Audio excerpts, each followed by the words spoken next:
ನೋಡು, ಪುಷ್ಪಕ್ ಸರಿಂದ ಹಿಡ್ದು ನಿನ್ ಜೊತೆ ಕೆಲ್ಸ ಮಾಡೋರ್ವರ್ಗೂ ಎಲ್ಲ ನಿನ್ನ ತುಂಬಾ ಪ್ರೀತಿ ಮಾಡ್ತಾರ ಕಣೆ. ಯಾಕೆ ಹೇಳು? ನೀನು ಅವ್ರಿಗೆಲ್ಲ ಅಷ್ಟೇ ಪ್ರೀತಿ ತೋರ್ಸಿದ್ಯಾ, ಅದಕ್ಕೆ ಅವ್ರೆಲ್ರೂ ನಿನ್ನ ಪ್ರೀತಿ ಮಾಡ್ತವ್ರೆ.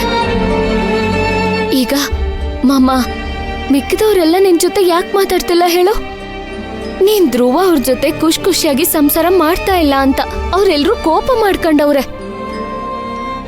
ನೋಡು, ನಿನ್ನಿಂದ ಧ್ರುವ ಅವ್ರ ಜೀವನ ಹಾಳಾಗುತ್ತೆ ಅನ್ನೋದು ಮೊದ್ಲು ತಲೆಯಿಂದ ತೆಗ್ದಾಕ್ಬಿಡೆ.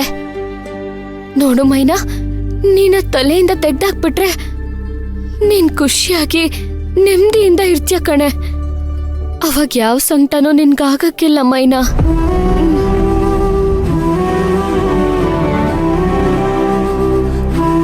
ನಿನ್ನಿಂದ ಧ್ರುವ ಅವ್ರ ಜೀವನ ಹಾಳಾಗ್ತಾ ಇಲ್ಲ ಕಣೆ.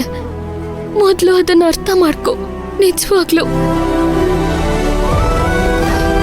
ನಾನು ಹೇಳ್ತಾ ಇದ್ದೀನಲ್ವಾ, ತಾನಾಗೆ ನಿನ್ ದುಃಖ ಎಲ್ಲ ಕಳ್ದೋಯ್ತದೆ.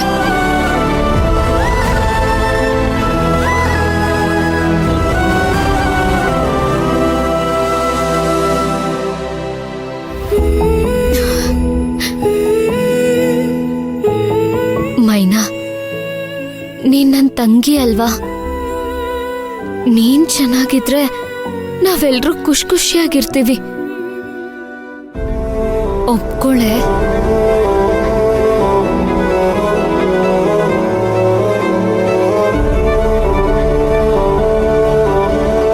ಇನ್ನು ಎಷ್ಟು ದಿನ ಈ ಕಣ್ಣೀರು? ಗೊತ್ತಿಲ್ಲ. ನನ್ ಬದುಕಿರೋ ಗಂಟ ಅನ್ಸುತ್ತೆ. ಹಂಗ ಹೇಳ್ಬಾರ್ದು ಮೈನಾ.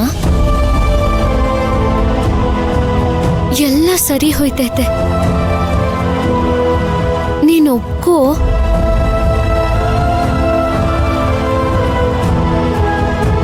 ಹೇಗಕ್ಕ?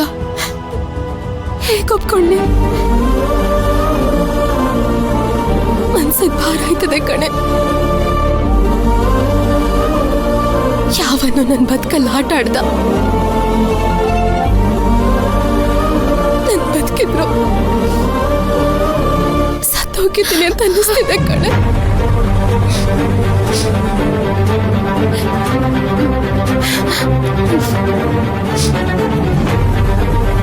ನೋಡು ಮೈನಾ, ಅಳ್ಬಾರ್ದು, ಧೈರ್ಯ ಕಳ್ಕೋಬಾರ್ದು ಕಣೆ.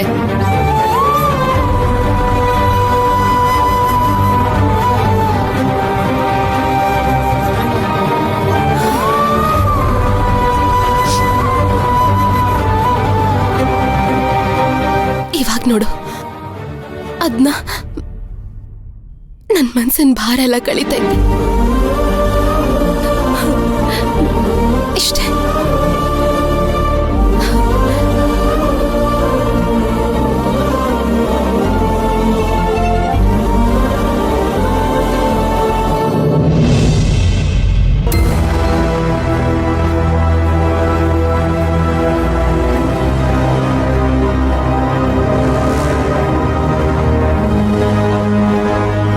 ಸೌಪರ್ಣಿಕಾ,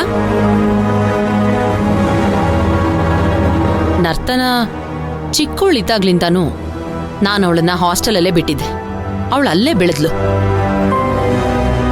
ಅವಳಿಗೆ ಮನೆ ಅಂದ್ರೇನು, ಮನೇಲಿ ಎಲ್ಲಾರ ಜೊತೆ ಹೇಗಿರ್ಬೇಕು, ಹೇಗ್ ನಡ್ಕೋಬೇಕು, ಇದ್ಯಾವುದೂ ಗೊತ್ತಿಲ್ಲ.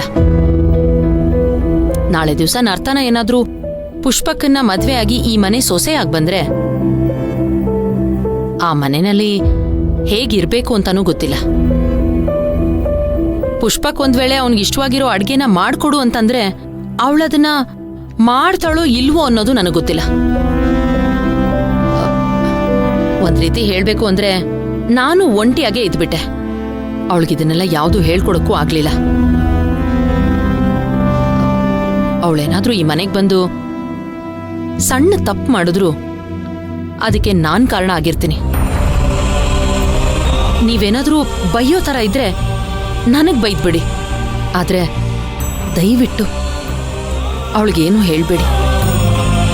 ಏನ್ ಸತ್ಯವತಿ ನೀನು ಇದನ್ನೆಲ್ಲ ದೊಡ್ಡ ವಿಷಯ ಅಂತ ಹೇಳ್ತಿದ್ಯಲ್ಲ. ನಾನ್ ಯಾಕೆ ಇಲ್ಲಿರೋದು?